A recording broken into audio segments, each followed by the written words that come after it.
প্রথমে এই ভিডিওটা দেখো বস, শিক্ষার্থীরা নৌকায় চড়ে পরীক্ষা কেন্দ্রে যাচ্ছে। তারপরে এই ভিডিওটা দেখো।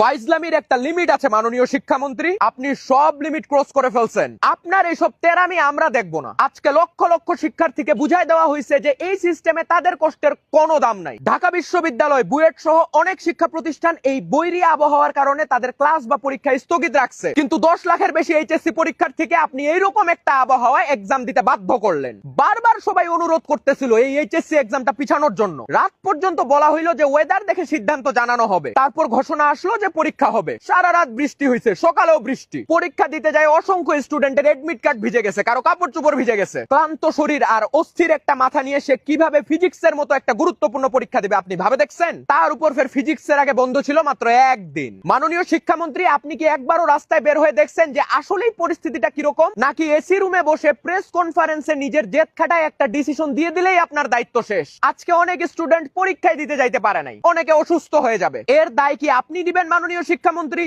আমরা আসলে আপনাকে আর শিক্ষামন্ত্রী হিসেবে চাই না। আপনার থেকে দীপুমণি আর নাহিদও শিক্ষামন্ত্রী হিসেবে ভালো ছিল। আপনি শিক্ষার্থীদের কথা ভাবেননি, আপনি শুধু নিজের জেদ খাটাইছেন।